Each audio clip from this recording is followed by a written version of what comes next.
I have the honor of introducing our COO and one of the co-founders of Platinum Advisor Marketing, Robert Sophia. He'll be hosting today's presentation. Now, Robert has a background in marketing with Fortune 500 companies. He has been mentioned in periodicals such as Forbes, on Fox Business, Registered Rep. He is also an author of several books. And Robert is generally considered to be one of the better marketing minds within our field, having keynoted several very successful presentations for Ford Motor Company, Adobe.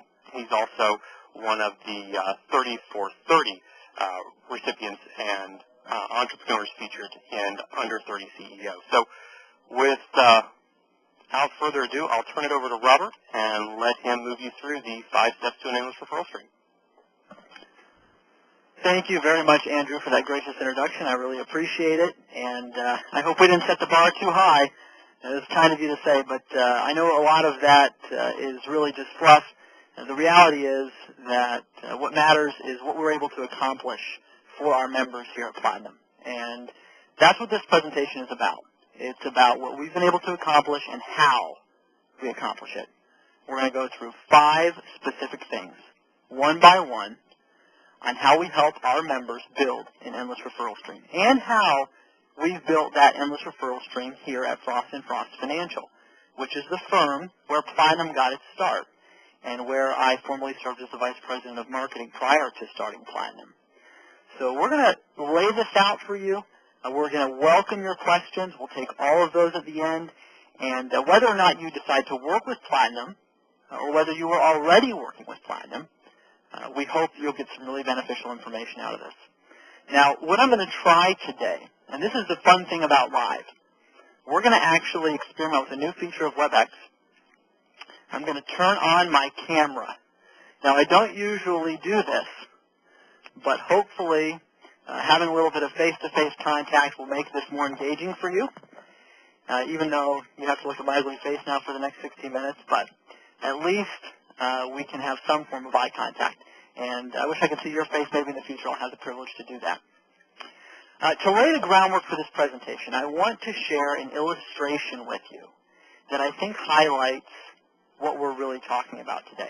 It's what separates good from great. And here it is. You've got a saltine cracker and a piece of chocolate cake. Now, what's the difference?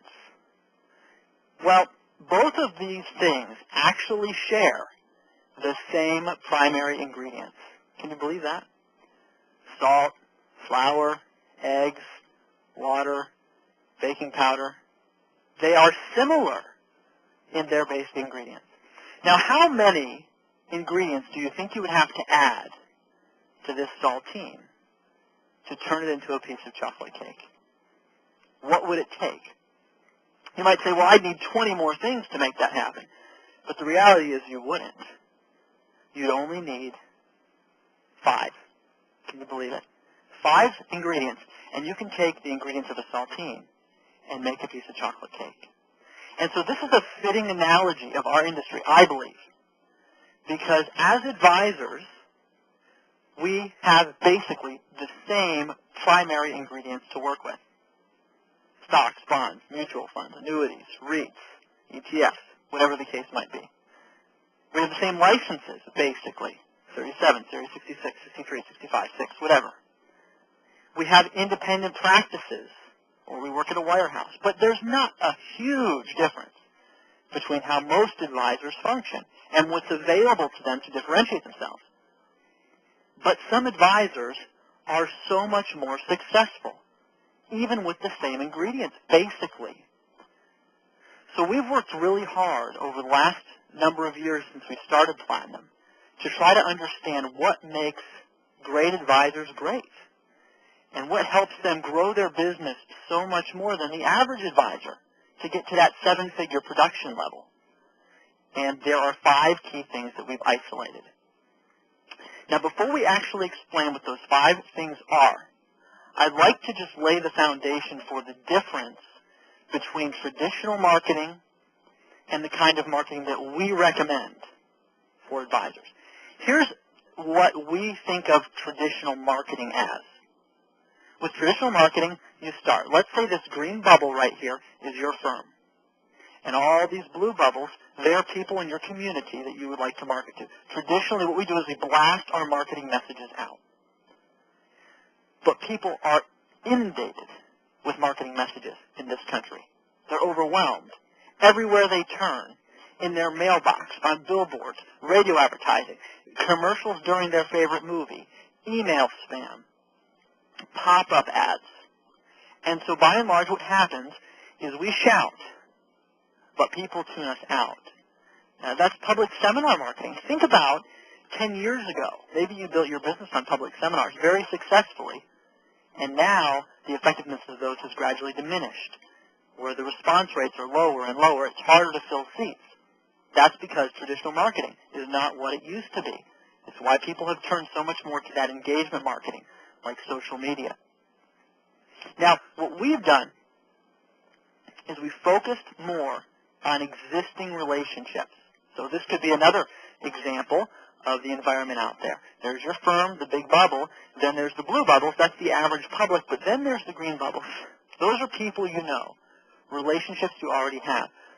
We have focused on those relationships, targeting existing clients or existing circles of influence. And what happens is when they become apostles for your firm, when they become true advocates, they're a captive audience.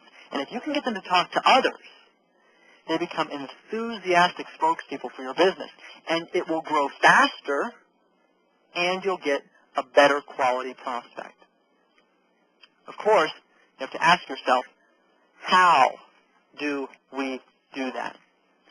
So let's get into the meat of the presentation. Investment News recently did a study, and it stated that the difference between successful advisors and average advisors lies greatly in how they receive introductions to prospects.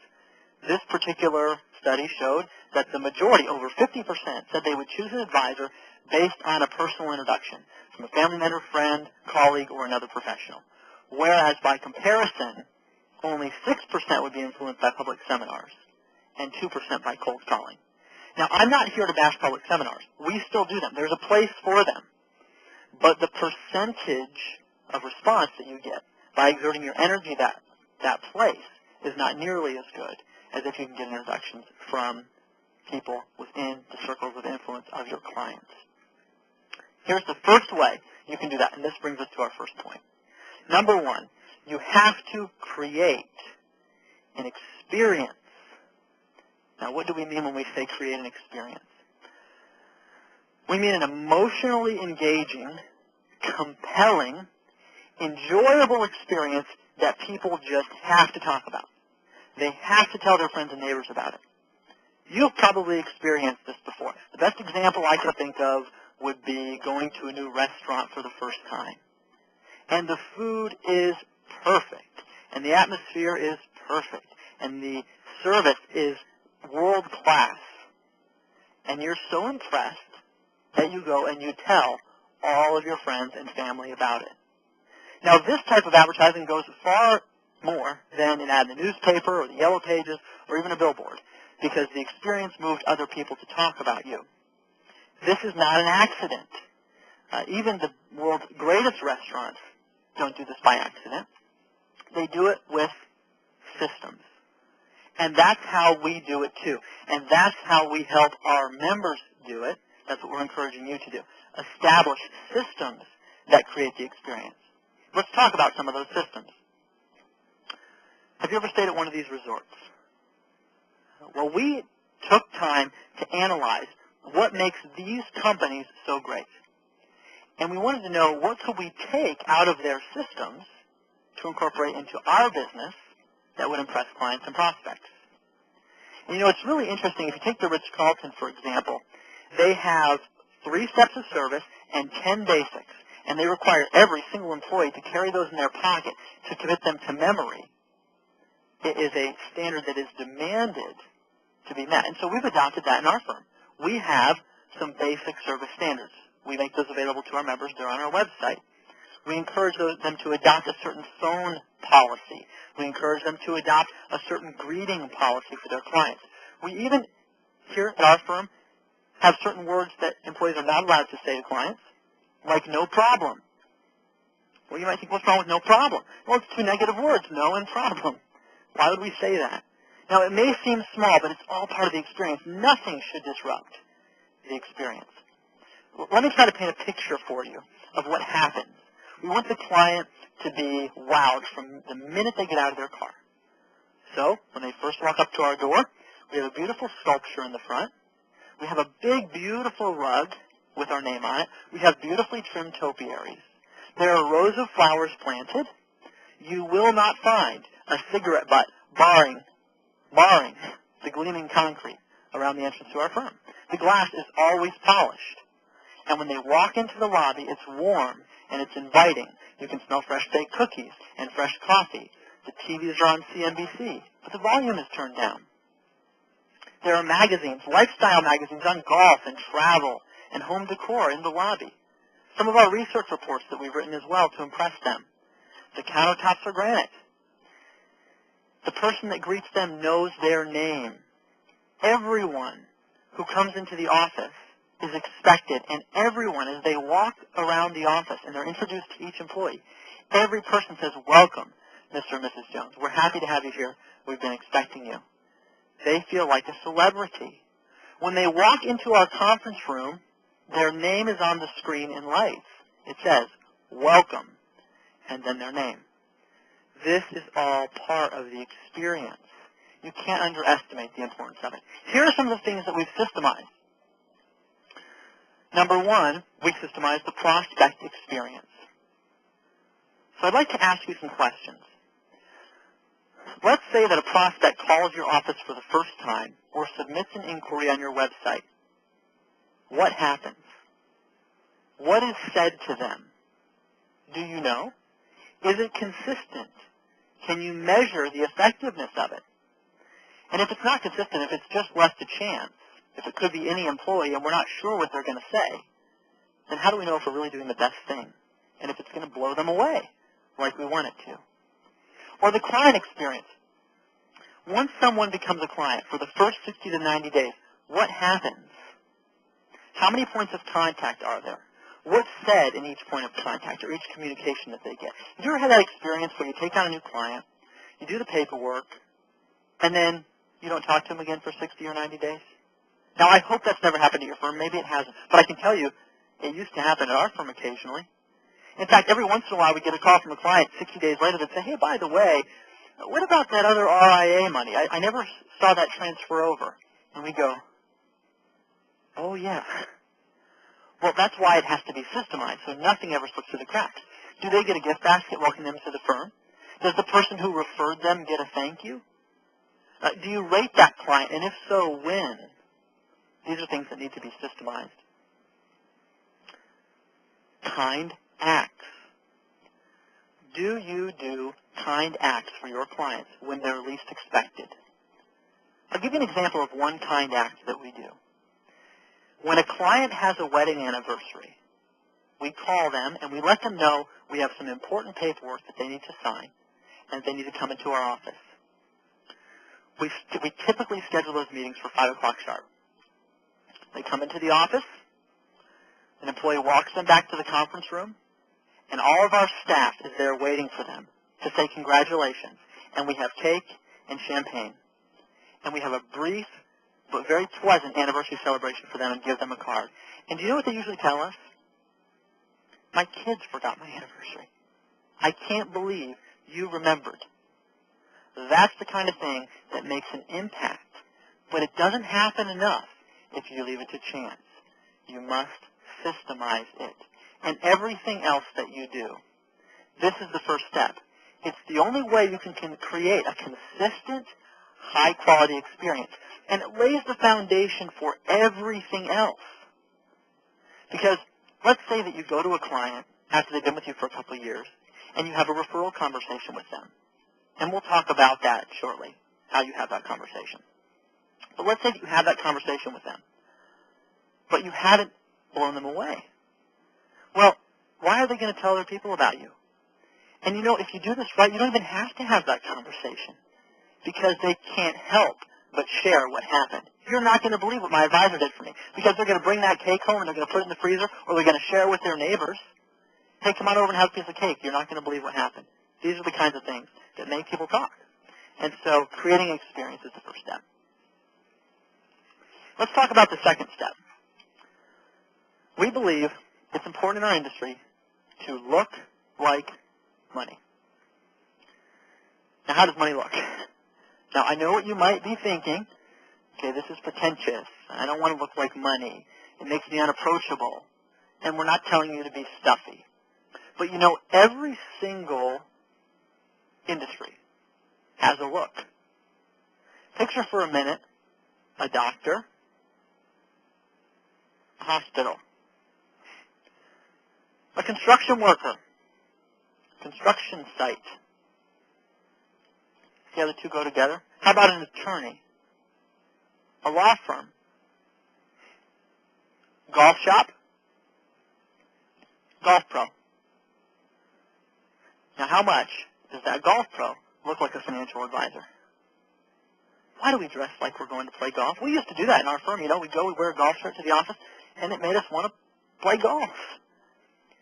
But we're managing people's money for a living. Don't they deserve for us to dress like a professional, like their attorney would or their accountant would? And worst case scenario, even if we dress down a little bit, shouldn't we dress better than our competition does? Don't we want every possible competitive edge that we can have? Of course we do. I recently read a really interesting study that was done. They put somebody in dress clothes, and they sent them out into New York City, and they would cross the street before the light said walk. Then they sent a person dressed in normal street clothes out into New York City, and they would cross the street before the light said walk. Would you know, twice as many people, double the amount of people, followed the person who was in dress clothes. What does that tell you? People respect individuals who dress up. We dress up. I'm not telling you you have to wear a tie every day. If you live in Texas and nobody dresses like that and you would look out of place, I understand it. Don't do it. But have the shiniest boots and the biggest belt buckle in town because you want to look as good as you possibly can. It encourages trust and confidence. Here are the areas you should look at when it comes to money. Looking like money. Number one, your personal appearance. We assess that, but we also assess that of our office. Think about where the affluent go when they're on vacation, where they eat dinner, where they stay. Do they visit places like the Holiday Inn? Maybe. Or are they more likely to stay at the Ritz-Carlton? So does your office look more like a Holiday Inn or a Ritz-Carlton? We want to have the nicest office environment we possibly can so that the affluent will be attracted to it, so people will talk about it. And we want our team to look really sharp too. Our employees, we have very high standards for how they dress at work. Do you have written standards for your employees and how they should dress at work? Another area where it's very important to look the part relates to your collaterals. Your branding, your business cards, your logo, your brochure, your website. Does it convey the right image? Does it do an accurate job representing you for the dedication and the hard work that you put forth to your clients? Does your collaterals look as good as you do? This is important too. Now, are people going to choose to do business with you because of a brochure? Absolutely not. That is not the most important thing. But if they've never met you before, and that's all they have, will they draw certain conclusions about you based on your brochure? Yes, they will. And so we want to get every competitive advantage we possibly can. Assess your collaterals. Or better yet, put them in a package and send them to us. We'll assess them for you. We'll tell you what we think can be done to improve them. It's important because we're competing against these wirehouses and these big investment companies that have millions of dollars to advertise and put their commercials on CNBC. You've seen the Talk to Chuck commercials on CNBC. You've seen the Know Your Number commercials that ING does. We don't have that. But if we want to be respected for the professional that we are, we need to look like at least we're running a serious business. And so collaterals come into play there also. And so that's the second point. Number one, lay the foundation with systems. Number two, look the part. Now what's our third point? If you're going to do all of this successfully, you probably need a little bit of help to do it. Don't try to go it all your own. And we're going to talk about why for a minute. The third aspect, the third step, is to have the right people in place. Why is this so critical? Well, think about it this way. Let's assume that your annual GDC is about $300,000. That's the typical about where most advisors start when they join our program. So they're decent producers. Let's say that's your production. You're trying to get to $1 million. But every day, you have to spend time doing paperwork. Do you fill out new account forms? I hope you don't, because it's not the best use of your time. If you just spend 1 hour per day, and your GDC is $300,000, by the end of the year at an hour per day, it's cost you $30,000 just to spend that little bit of time doing paperwork. But what does it cost you if you spend 2 hours a day?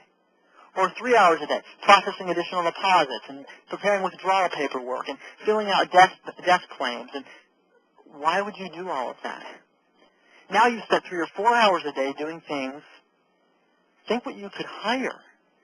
If just an hour a day cost you $30,000, how much could a $30,000 a year person accomplish? What if you hired a $40,000 a year person? What could they do for you? You need to be freed up to focus on what you are uniquely qualified to do, which is meet with clients, gather assets, talk to your clients, engage with them. Because the more you do that, the more your referrals will grow. But if you're spending your time chasing your tail doing mundane, you just can't get there. Moss Adams recently had a study. I'm going to back up for a second. It was really interesting. It was comparing the top 20% of performing advisors with the bottom 80% of performing advisors. And, you know, if you look at advisors as a whole, only 50% of them have an assistant. But you know the top 20%? They all have assistants. So if you're trying to get somewhere in this business and you don't have an assistant, hire one now. And if you're spending too much time doing paperwork and other things and you already have an assistant, well, get yourself another one. Free up your time. Here are some of the things you need to look for in an employee. Number one, you need to make sure that they understand that you only do what only you can do. That means they don't bother you with anything unless you're the only person who can handle it. They need to know that they should try to fix things on their own before they come to you. And that absolutely includes filling out new account paperwork. Number two, they need to understand what you aspire to deliver to your clients. Is that in writing? Do your employees know what your mission is, what your vision is, what experience you want your clients to have? If they don't understand it and they're not expected to deliver on it, then their efforts might undermine yours. No matter how great you are, your clients have to engage with them too. I encourage you to take a little time, get out a piece of paper after this call, or sometime this evening or this weekend, and just write down each of your employees' names. And then next to their name, I want you to rate them, A, B, C, or D. Are all your staff staff A plus, B, C, family? Now, I used to work in a firm, $1 billion firm. And you know, this guy had his mother-in-law at the front desk and his father-in-law in the back of the office, and they were terrible. But misplaced sentimentality forced him to keep them there. They were bad for his business, but he felt like he needed to give them a job. It was costing him more money to keep them. He should have paid them and let them go home. And sometimes we make that mistake, don't we? We tend to keep people around because we're connected to them when they're not really doing the right thing for our business. So if they're below B staff, fire them. The market is too oversaturated with good people right now. You don't have to keep subpar people. You can get A staff. And if they're B, commit to getting them to A.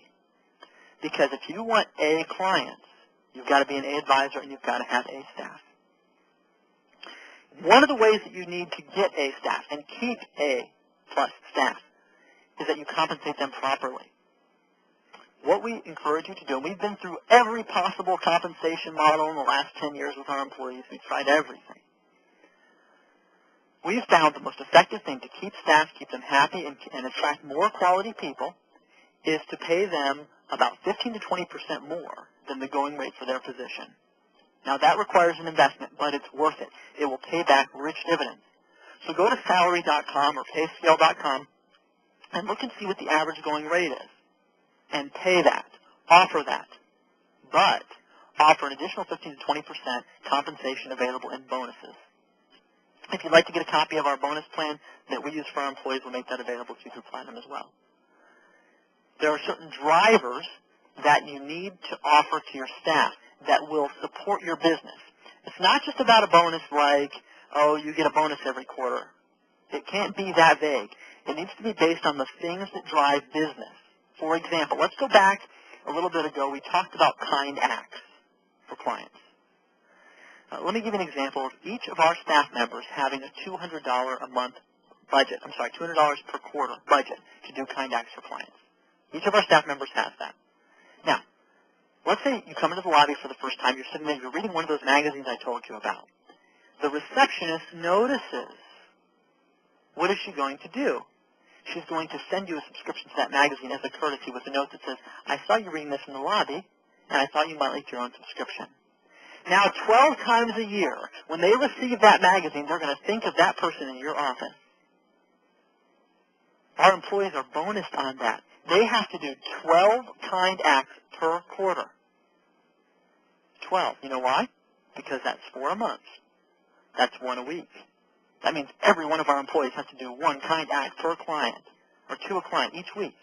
So over the course of a year, all of our clients are experiencing this, and it generates remarkable word of mouth.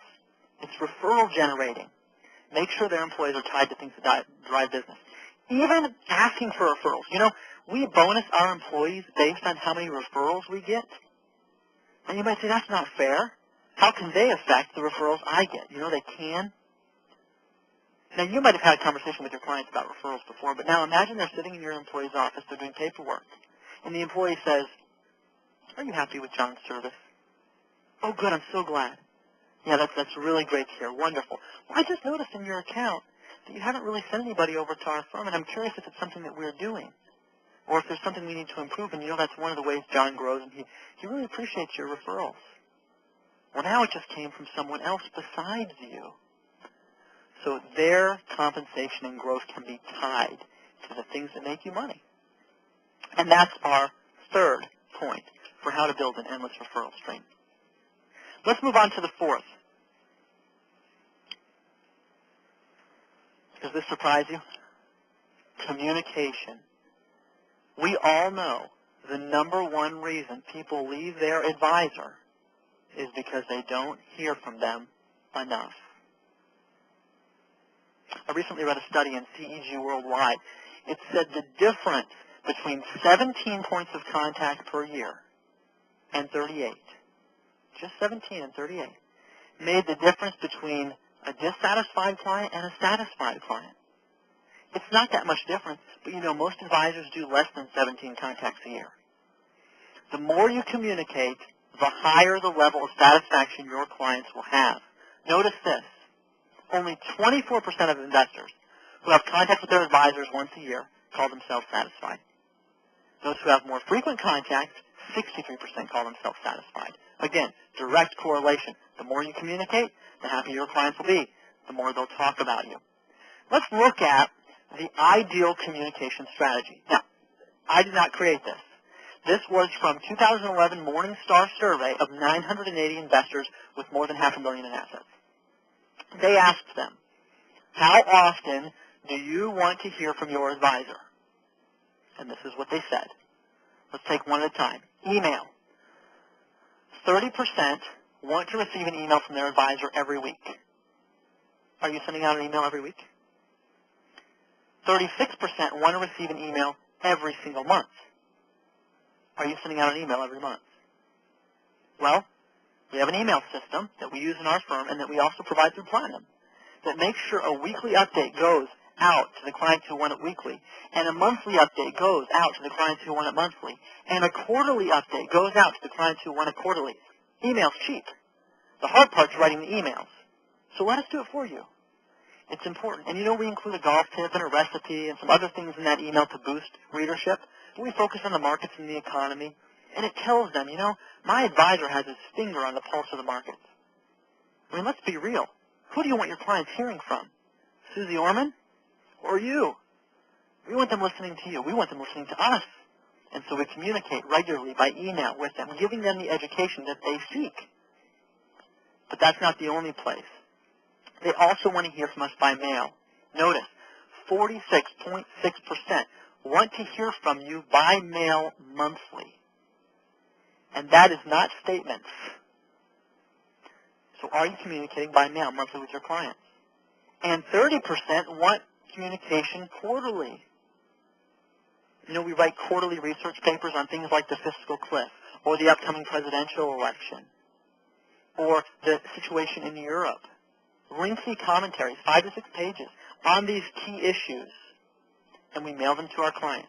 Now, not every client's going to get these. That can be expensive. Some things you send by email where possible, other things you send by mail. But the beauty is, if you do this consistently, you're meeting clients' needs. See, we didn't make this up. This is what clients said they wanted when they were asked. So we have to answer a question. Are we going to do what our clients want, or are we going to do what we want? If we do what they want, they'll refer us. It's really that simple. Phone communication. How often do you call your clients? Monthly? Quarterly? You don't have to make all those calls yourself. Some of these could be conference calls. That's why we write conference call scripts for our clients. So we can hop on the phone, have a quick conference call, update them about a key issue. And you can even delegate these to your staff members. Why not have a staff member call your clients based on where they're segmented, some clients quarterly, some clients monthly, and say, hey, Mr. and Mrs. Smith, how are you? John wanted me to call you and see how things are going. He was looking at your accounts the other day. Everything looks really good. He wanted to see if you had any questions or concerns. Why can't they make that call? Delegate it, but do it. And face-to-face. We have the breakdown here, who wants to receive a call, or a face-to-face visit, rather, weekly, monthly, quarterly, annually. And you can see it's not hard to please. Most clients want this annually. But what we're asking you to do is find out, ask your clients when you take them on, how often do you want to hear from us? And then meet that need. I talk too much. Sometimes I get dry mouth. Bear with me one second. I want to read something to you. Just to drive home the importance of this consistent communication. This is an article. It was printed in Horse's Mouth in November 2010. You may have read it, but it just really drove this point home. Dan Richards, the gentleman who wrote this article, he was talking to an investor who had recently switched advisors. And he asked him, why? Why did you leave your advisor? This is what the client said. Now, this is a $500,000 client. Most of us would want this client. He said, I've been working with this advisor for a few years, and I liked him well enough. He's actually a really nice guy. But late last year, I realized I was losing sleep because I wasn't sure whether he was really on top of my situation. He went on. Notice this. The other thing that concerned me was that aside from getting a call from his assistant to book a meeting once a year, I had to take all the initiative to stay in touch. Whenever I called him, he always got back to me right away. He was really good at that. But I only heard from him when I called.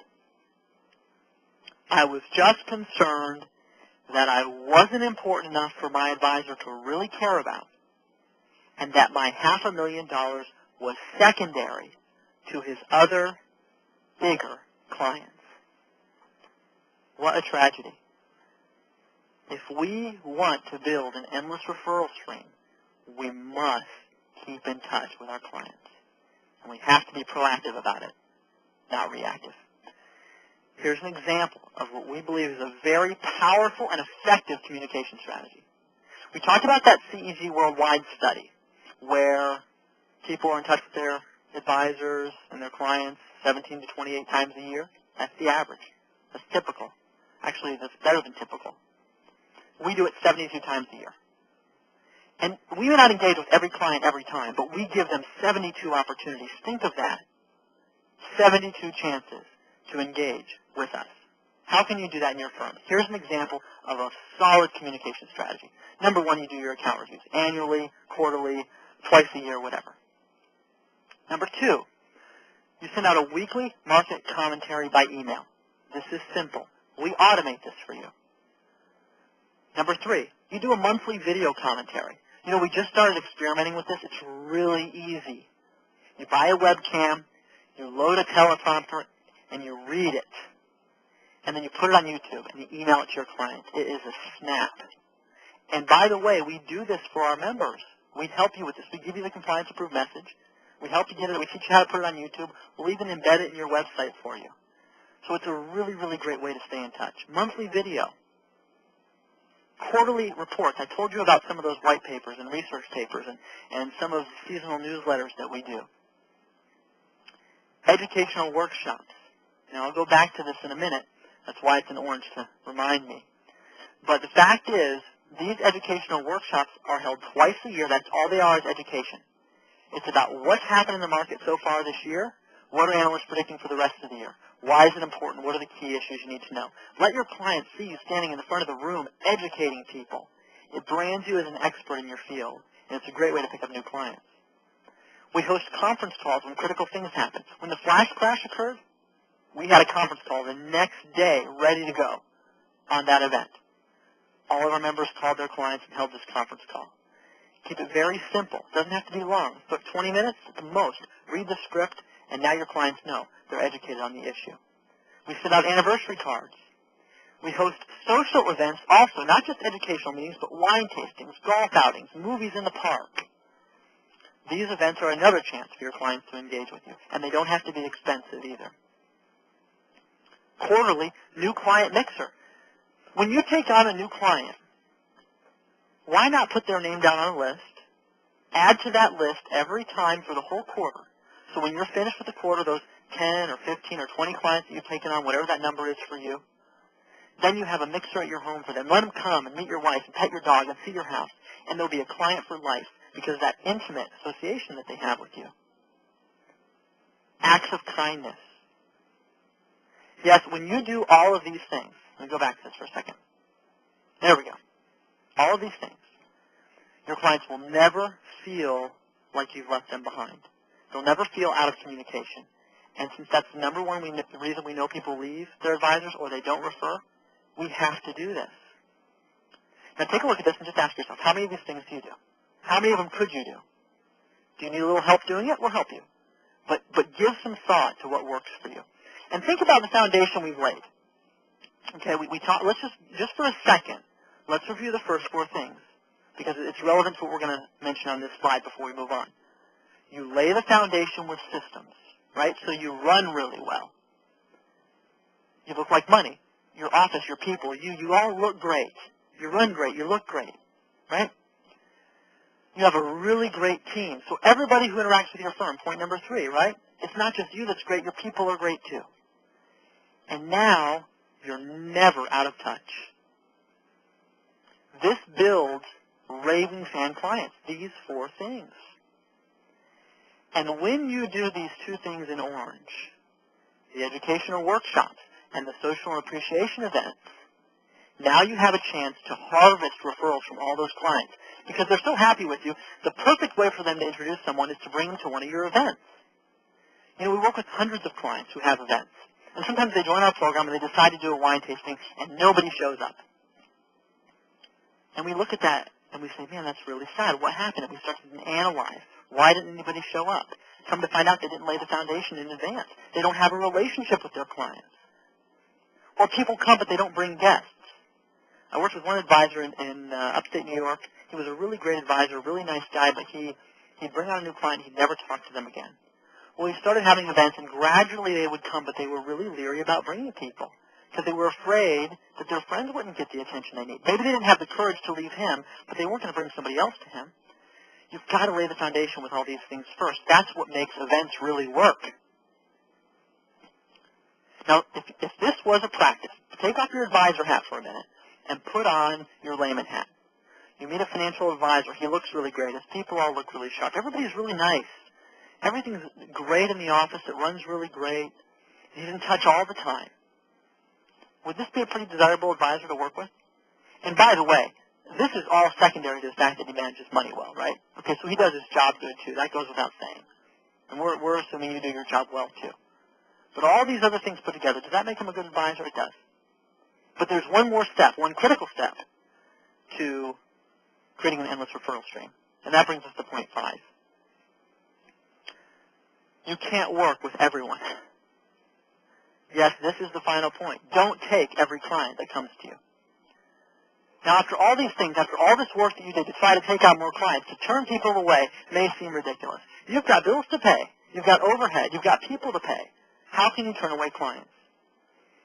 It's important to maintain genuine exclusivity. Think about some of these words for a minute. Royal, regal, crown, elite, VIP. Can everybody be VIP? No. But do people want to be VIP? Yes, they do.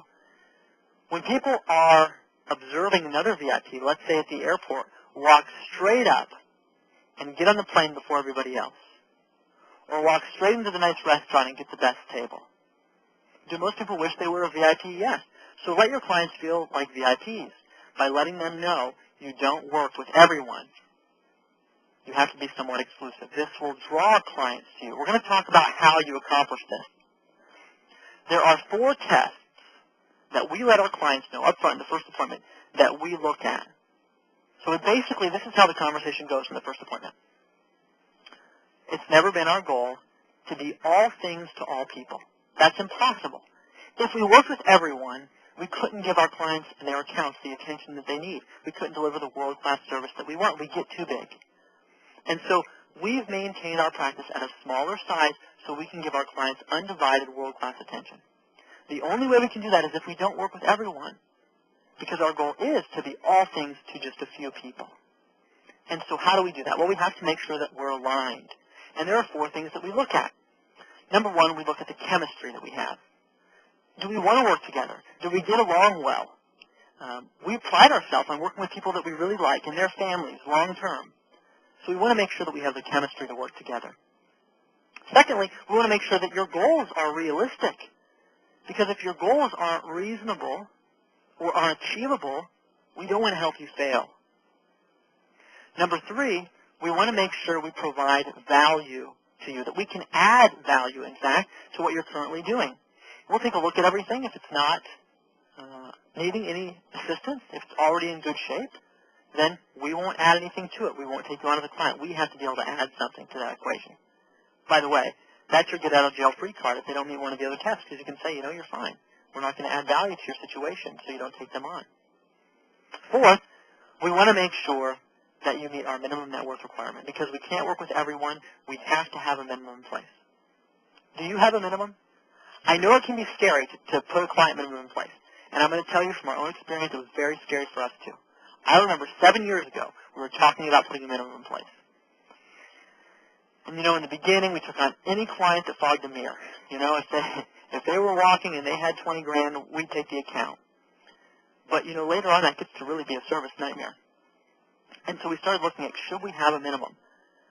But, it couldn't be a $500,000 minimum. You can't go from no minimum to $500,000. So we decided to set it at $100,000. That was our initial minimum. You know what started happening? We started picking up more $200,000 clients. Because suddenly, when people knew we didn't work with everyone and that we had a $100,000 minimum, the bigger clients wanted to work with us. So we raised it to $250,000. And you know what started happening? Suddenly, more $500,000 clients wanted to work with us. And we thought, this is really interesting. Because those $500,000 clients didn't want to work with somebody who worked with a $100,000 client, so we raised it again to $500,000. And you know what happened? We started picking up more $1 million clients. Now, I don't know if we're going to raise it again because I don't think our local market can bear it. but there's value in having a minimum. I encourage you, the next time you're at an advisor meeting, start asking your fellow advisors. Don't take my word for it. Ask around. Do you have a minimum in place? The ones who do, ask them, would you ever go back? Would you ever remove your minimum? How has that benefited your firm? And what they'll all tell you is, I wish I could have done it sooner. I'd never go back, and it's helped me grow immensely. So seriously consider putting a minimum in place. All right, let's recap. What are the 5 keys to creating an endless referral stream? And please, stay with me for the WebEx. We're not finished. There are some more things I want to discuss with you. Number 1, you create an experience with systems. Number 2, you make sure you, your people, and your firm look like money. Number 3, you have the right people in place so you can focus on what you're uniquely qualified to do as the advisor. Number 4, you communicate constantly. You have a solid communication strategy always working for you. And number 5, you don't work with everyone. You maintain genuine exclusivity. Over the last 7 years, as we've implemented these systems in our firm, our GDC has grown from 250,000 to 500,000 to 1 million to 2 million to 2.5 million and growing. We went from getting 100% of our business from public seminars to getting 70% of it directly from client referrals. This really works, and it's working for hundreds of our members around the country as well. Let me take just a minute, please, to show you how Platinum can assist you with this. I want to navigate over to our website and give you a very, very brief tour. If you have not been on the Platinum website or requested demo access, I encourage you to go on the site and do that. Here are a few ways we help you, directly to the point of what we talked about on this WebEx. I'm going to log in here for just a moment, just like I would as a member. And I want to show you some of the tools that are available to you on Platinum. And then we're going to talk about a special offer for you for being on this WebEx today. First of all, we told you that you should lay the foundation for world-class service with systems.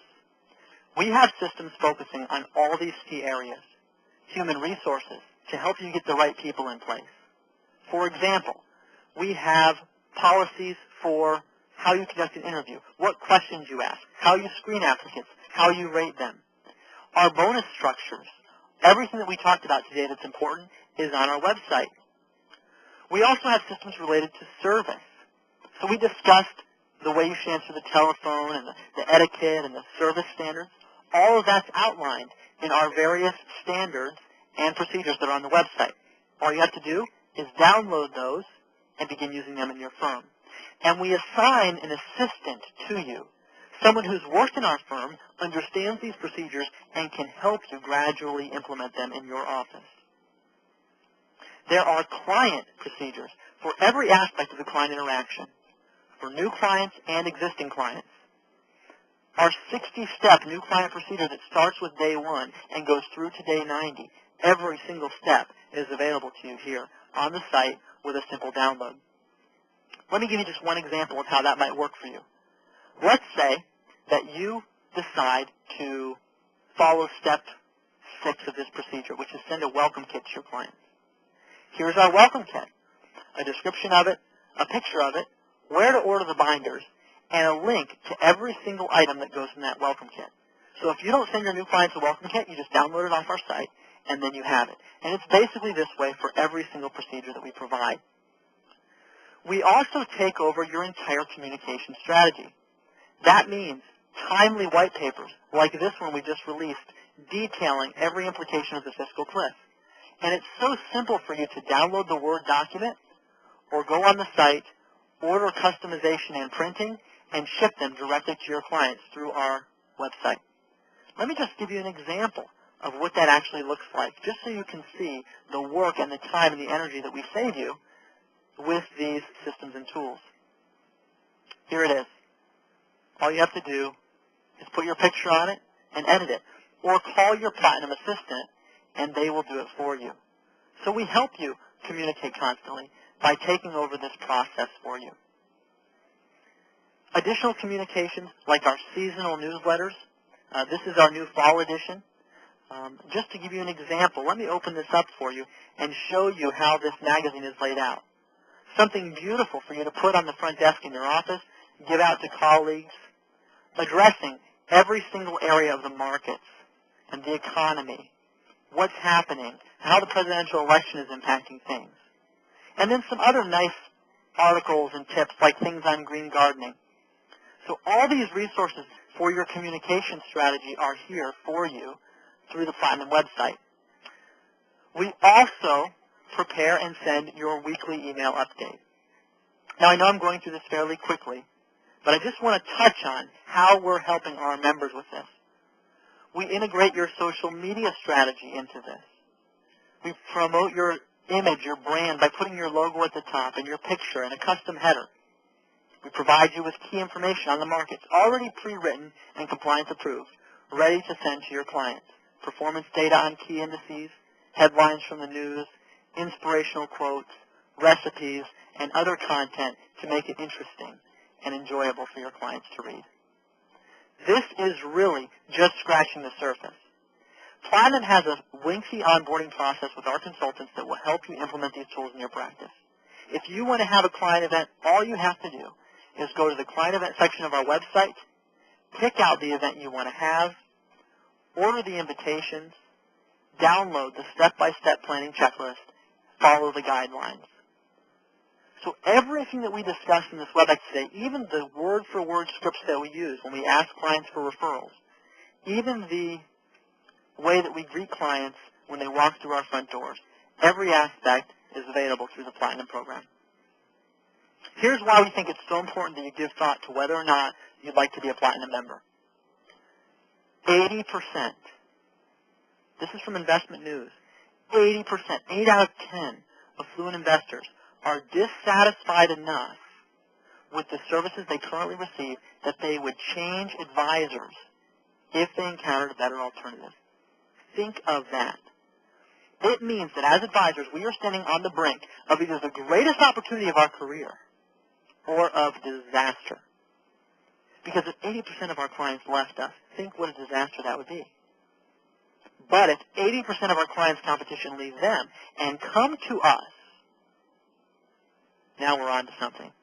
But you see what makes the difference? It said they would change advisors if they encountered a better alternative. How do you become the better alternative? It's with Platinum. We help you stand out as the better alternative. So here's what I encourage you to do. One of two things. Either visit PlatinumAdvisorMarketing.com, request your demo access now, and have a conversation with one of our vice presidents of sales. Perhaps they'll be able to explain the program in more detail for you and help you get signed up. Or you can take a step further. Today, for being on this WebEx, while we usually charge $350 per month for Platinum, you can join for only $300 per month. Once this resets, you'll be directed immediately to the Platinum sign-up page. If you enter the promo code WebEx1, you'll be able to join, and your first month will only be $1.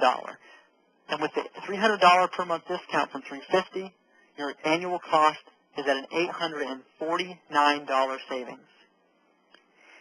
If you pick up just one client because of doing these things, the Platinum helps you do, just one client, and a small client, probably a client you wouldn't even want, it will pay for this Platinum membership many times over.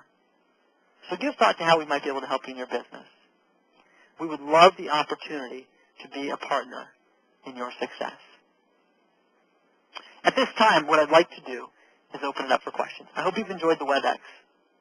And I've got easily another 15 minutes that I can take questions. So we've still got a number of attendees on the call. You have a few options. You can either send those questions to me via the chat function, or you can use the Q&A function on the WebEx controller, and I'll be happy to take your questions at this time.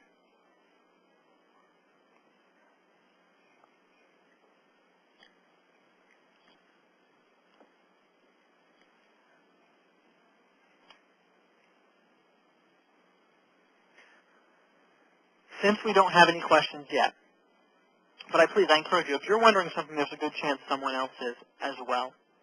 I'm just going to bounce back over to the website for a second And while you're maybe considering whether or not you'd like to ask a question, I want to show you a couple additional tools that are available to you.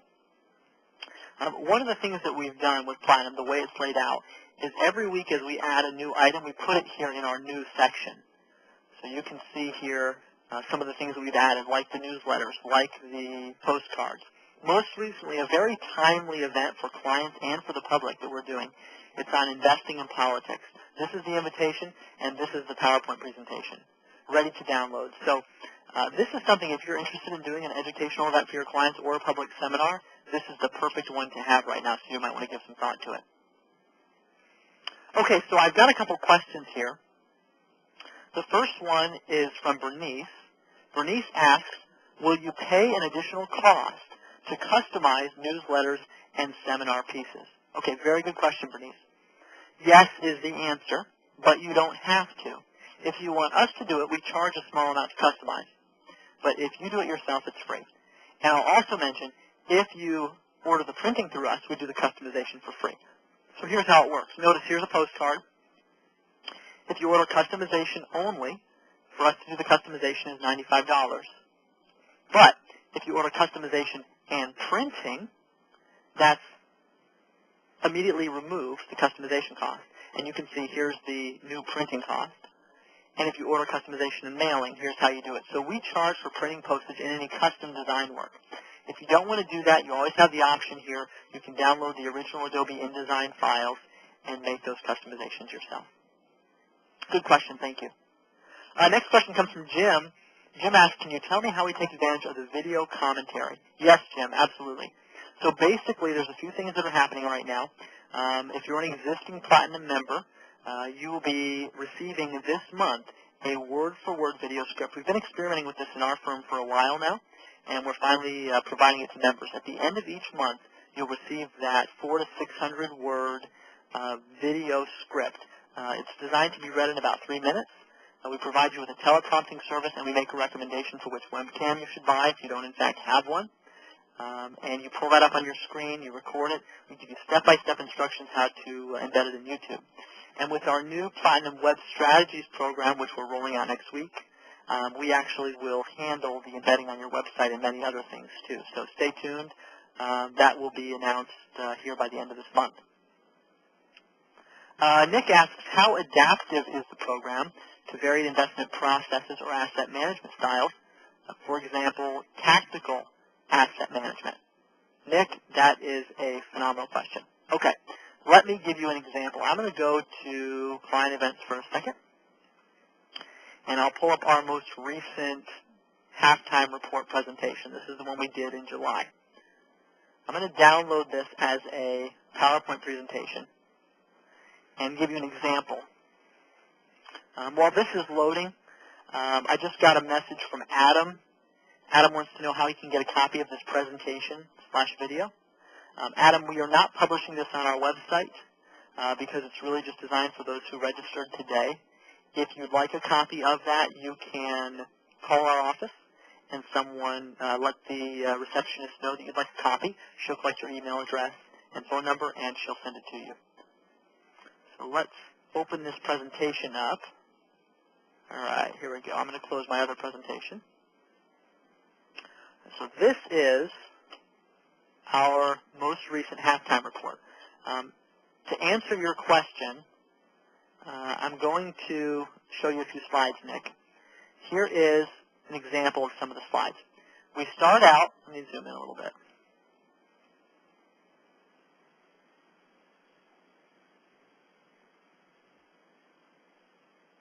Bear with me here. This WebEx makes my computer run a little bit slower. Okay, here we go. We talk about performance of the key indices.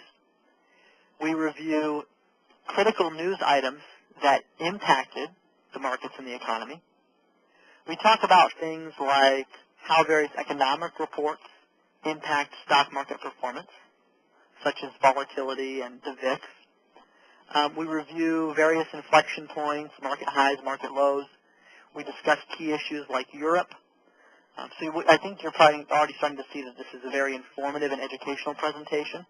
It's not necessarily investment specific. We talk about things like the ECB's balance sheet, and we talk about bank exposure, and we talk about jobs. So we go through all the key data. Here's a slide that we had in this last presentation comparing how various presidential elections impacted investment performance. The price of gold. So these presentations, by and large, are designed to discuss all the key issues that affect investments, not necessarily to tell people how to invest. And so that makes them very applicable, regardless of what type of money management that you do. Now, just to be for full and fair disclosure, occasionally we incorporate certain strategies into our presentations. Here are some examples. We talked about the importance of using multiple strategies to diversify. Here's an example of a slide where we talked about that. We talked about ways to manage risk. Here's an example of a slide that we had addressing that. Here is a slide that we had talking about tactical asset management. So sometimes we'll take a few key strategies that we think are important and we'll integrate them into the presentations. Some of our advisors keep those slides. Other advisors delete those slides. So based on your practice, there may be certain things you want to cut out of the presentation or add to it, but all the foundation, all the nuts and bolts of that presentation are there for you. So good question, Nick. I hope I answered it. Next question comes from Chad. Chad wants to know if we integrate contacts through a CRM or if he uploads them to us. Actually, Chad, we do not integrate directly with any CRM. However, if you use Redtail, we have an overlay which helps you automate things, and all of our systems are supported by Redtail, and we support Redtail in how the step-by-step processes work, like where to enter data and things like that. When it comes to managing your CRM, we don't do that. However, the email marketing tool that we use, which actually is Constant Contact, most people are familiar with that, we upload your contacts for you. You just provide them to us. Bernice asks, are your seminars, invitations, newsletters pre-approved in the LPL system? Yes, Bernice, we do get all of our content pre-reviewed by LPL. So when we add something new to the site, it's been reviewed by LPL and is available for your use. Next question comes from Adam. Oh, again, another question about how to get the presentation, so we've addressed that. Okay, let's see here. I've got a few more questions from participants that were not messaged to me, so I'm going to take those live now. Jim, I did not get your question here message. Let's see. Yes, I did. Okay. Who have I not taken? Nick, Chad. Okay. Have I missed anyone's questions? I see some of you raised your hand. I can either unmute the lines and take your questions. If you want to have a chat live, just shoot me a quick message and say, hey, yeah, let's chat for a second. If not, if I've answered everybody's questions, that's fine too. We can button up. You know, your time is valuable. Okay. Well, it doesn't look like we have any more questions at this time. So thank you, all of you, very much for joining us on this WebEx. It was a pleasure to speak with you today. Please know that we're available if you need anything. Visit our website, join us now, or request demo access, and someone will contact you and be happy to have further conversations with you about how Platinum can support you and your firm. Thanks so much. I hope you have a great rest of the day and a wonderful week.